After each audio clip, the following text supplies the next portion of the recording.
But while we have you here on Centre Court, we want to celebrate with you all your celebrations, everything that you've achieved, and also pay tribute to all your achievements. But I've just got to say, looking at these lads here, Jamie and Andy, seeing you out on this court was so special to see you out there together in your final Wimbledon.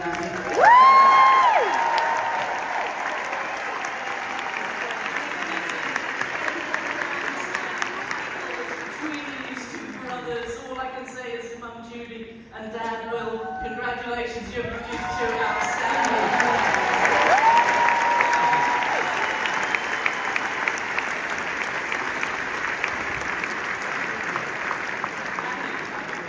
You've got to come and speak now.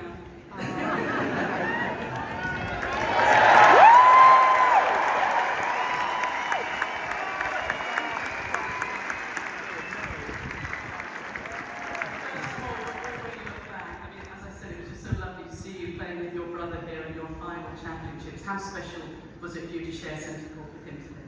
Yeah, it was obviously really special. We never got the chance to do it before, and just the way things worked out.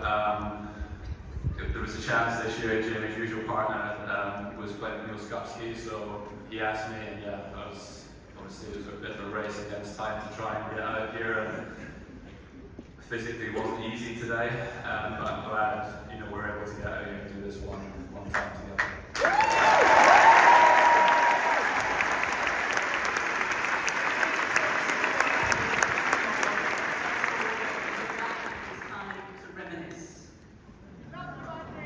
I love you, Sue!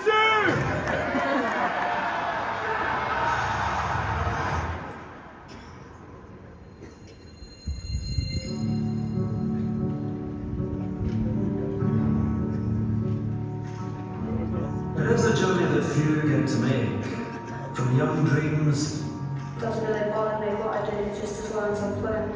to centre stage. I felt a little bit of pressure. I think it dealt with it. An English kid when he was on the tree. To centre court. We know that journey, and we know what it's like to live those dreams. You hear the sound of the crowd, that noise. It feeds you. We know that need to play this game, that will to win that you have. On the court, it is you against an opponent. Sometimes they look like you against the world. But you were never alone.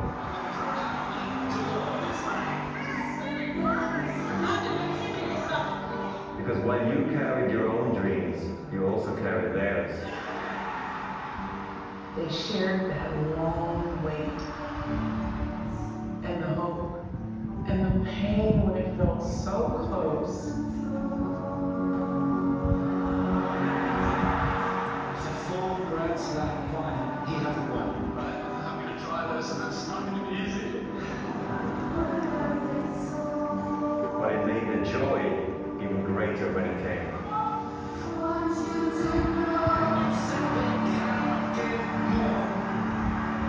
Those victories were earned by you.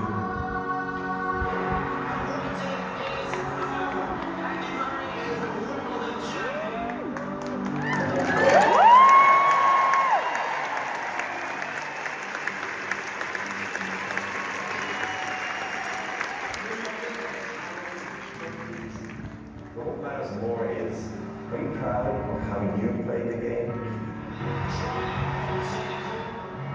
Did you fight for yourself? Did you fight for others? Sam is the first U.S. player to win the club.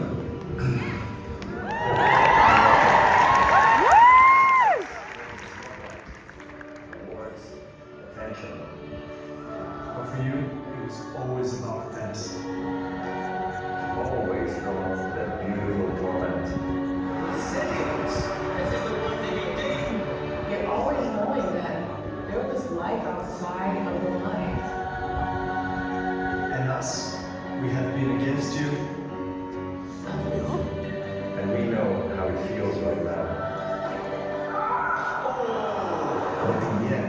don't shake hands with your opponent, you cannot beat. The pain is too much for me. I can't keep doing this.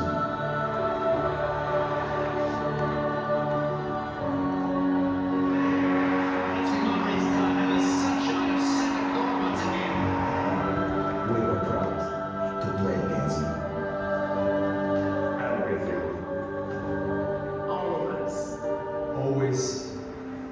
With you.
Starting with 2012, I know you probably won't want to start with 2012 when you lost to Roger here on second court, but the speech you made, and I was out here when you got very emotional, I remember thinking, do you really want to speak? And I remember you said, I really want to say something. So now, looking back at that, talking through the tears, how special was it to speak to the crowd that day? Yeah, look, it's always really difficult to speak after a loss. Particularly a Grand Slam final and being at Wimbledon, and I'd come that's the closest I'd been. And yeah, it was obviously difficult, but yeah, it's quite an important moment in my career. I think everyone sort of maybe I'm not saying I'm the most outgoing or bubbly personality, but I think people probably saw how much I cared about the sport, and for the first time maybe.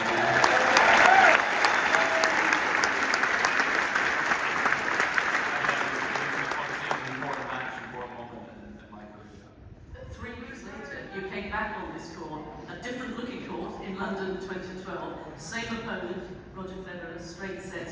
How big a breakthrough was that to win that? Yeah, I mean, definitely was, well, to that point was the biggest week of my life. To turn that around after obviously losing the final at Wimbledon and then to come here and play, it was one of my favourite days I've ever had, certainly as an athlete. To play a full Olympic Games at Wimbledon, to beat Roger for once, and then was nice, and then great run in mixed doubles with Laura Robson as well, and it was an amazing week for me. And then you went on from there to win the US Open, and in the lead up to 2013 Wimbledon, I was privileged to host a documentary working with you, and flew over to Miami to watch you play and train over there in one of your weeks. And I've got to say, I was astonished. I mean, I knew you worked hard on the court, but you put so much more work in off the court, the hours in the gym. making your body different, making your body stronger, because you knew you had to compete with the likes of Roger, who's here, Novak and Rafa. Novak's here as well, and Rafa as well. These three, you've all pushed yourselves to better each other. Well, yeah, they were all right, weren't they? Yeah, they weren't the easiest guys to get past.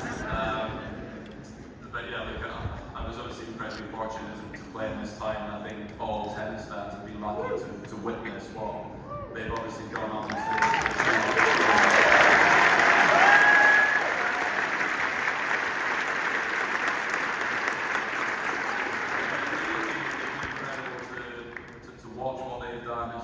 Incredible to be a part of some of the matches and major championships with them over the years, and yeah, I was fortunate to manage to get through them, a couple of times in big moments. But yeah, what time to be on the tour. Yeah. We love watching it as well. But 2013, you came in here with so much pressure, so much expectation. Everyone wanting the first British man for 77 years to lift this trophy. How did you deal with all of that? Now you look back. I did find it pretty stressful, to be honest with you. It wasn't easy, but obviously I had an amazing team of people around me supporting me through all of that. Obviously had the crowd support made a huge difference.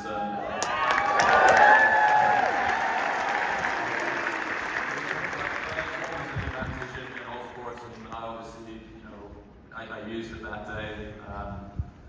Novak had an off day, obviously. Yeah, just managed to get over the line, but yeah. I didn't really actually enjoy it as much as I should have done. I found the whole thing very, very stressful. We found that last game very stressful. So difficult to put away, and as the championship points were coming and going and your dream just so close. I mean, what do you remember of that last game? Well, I didn't remember when I got off the court. I didn't remember any of what had happened. But I had watched that game back a few times, and some of the stuff that he was coming up with on the match points was incredible. And if I lost that game, that would have been very hard for me to go on to win. But yeah, amazing last game, and I guess with my tennis, it's always been a bit of a struggle. So it was that last game was always going to be difficult. I'll never forget that day, and none of us will ever forget that day. And of course, 3 years later, you came back to win it again.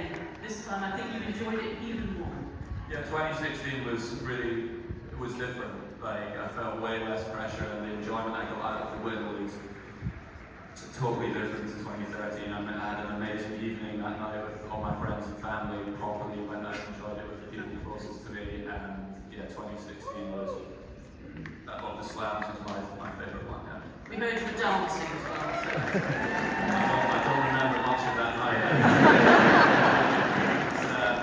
And I did, unfortunately, vomit in the cabin.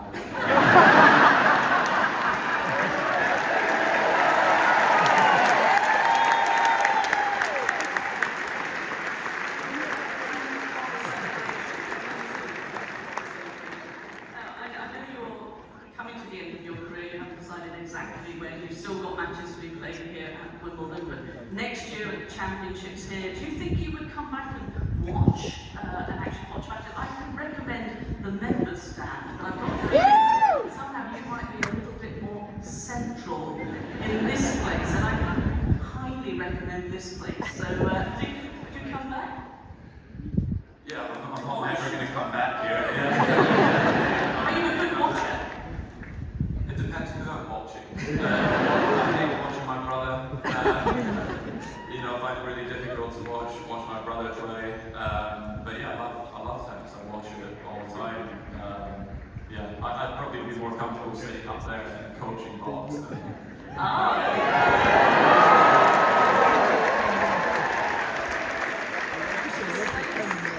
what about, you did a little bit of commentary, you worked with Andy, Mac and Tim in the commentary box. Did you enjoy that experience? Would you go back and do it?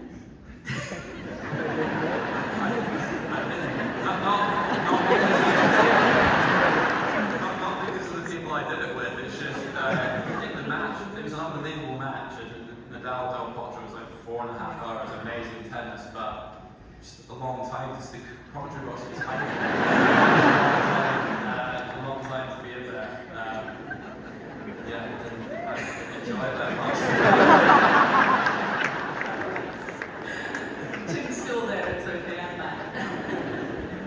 You mentioned your daughter's here to watch. You've got 4 kids, so now you're going to be full-time dad, you'll be taxi driver, you'll be helping them with the homework. What plans do you think they've got for you when you retire? Well, they've been waking me and my wife up at 5 a.m. for the last 8 years, so they'll continue doing that. They were requesting piggybacks the day after my back surgery. But yeah, like obviously, you know, they've been amazing. That's something that I really look forward to spending more time at home.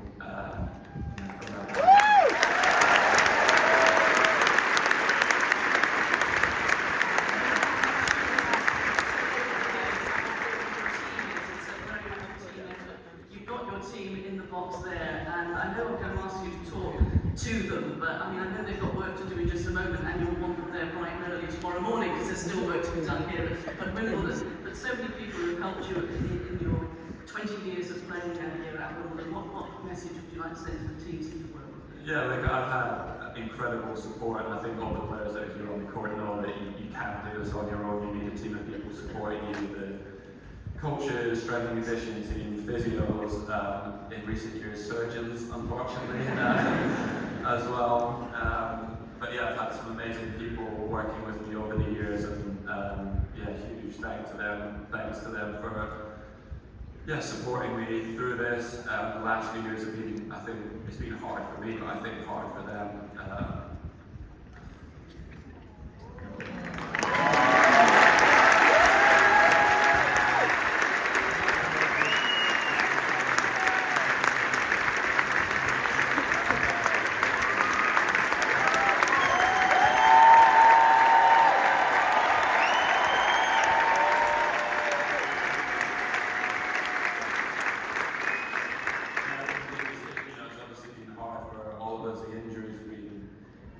Tough, quite significant injuries. Yeah, we've worked extremely hard just to be on the court competing. Probably not at the level that any of us wanted, but we tried.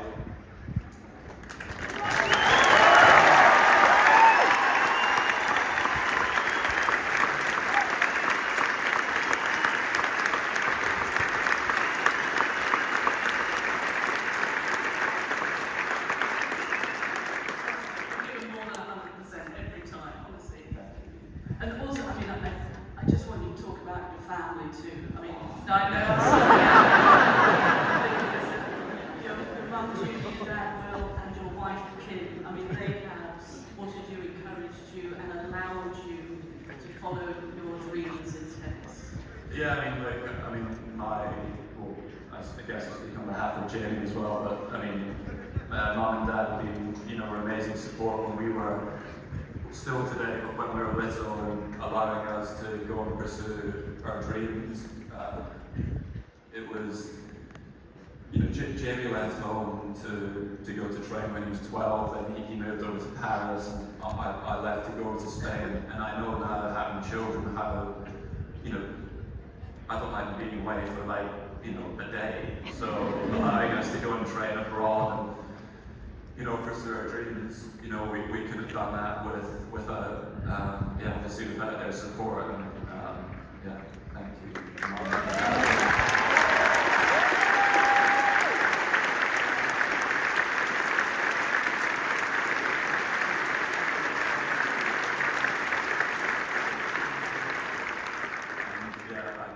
I better say something about my wife because I'll get in trouble.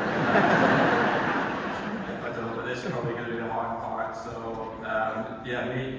we met the first time when we were 18 years old. Kim's dad is a tennis coach, and we met over in New York for the first time. Went out for dinner there at the US Open, and I choked a little bit the first time we went out, and we walked her home to her hotel, and I asked her for her email address. to do. And she came along to actually watch the first match she came to watch with me live was at the US Open, and I vomited twice in that match. Once right in front of where she was sitting, and then stood up and vomited on my opponent's racket bag. And she still seemed to like me, so I knew she was a keeper.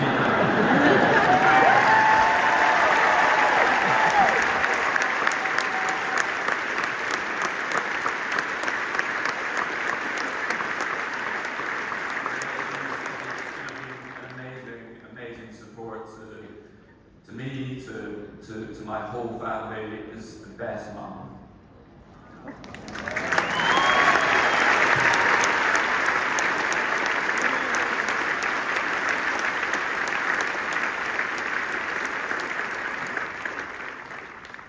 And yeah, unfortunately, in a couple of months, she's going to have to see me every day. So things might be rocky for a little while.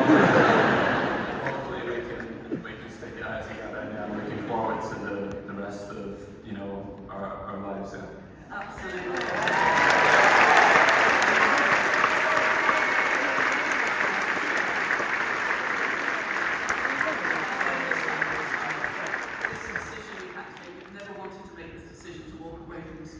You love. We see the passion, the drive, the love you have for the game. So just how difficult has it been over the last few weeks, months, maybe years to finally make this decision where you have to say, that's it?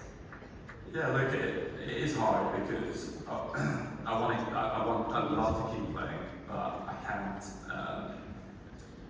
Physically, it's too tough now. All the injuries have, they've added up, and like I said, they haven't been insignificant, but yeah, I want to play forever. I love the sport. It's given me, it's given me so much. Taught me loads of lessons over the years that I can use the rest of my life. But yeah, I don't want to stop, so it is hard. No, we don't want to see you leave.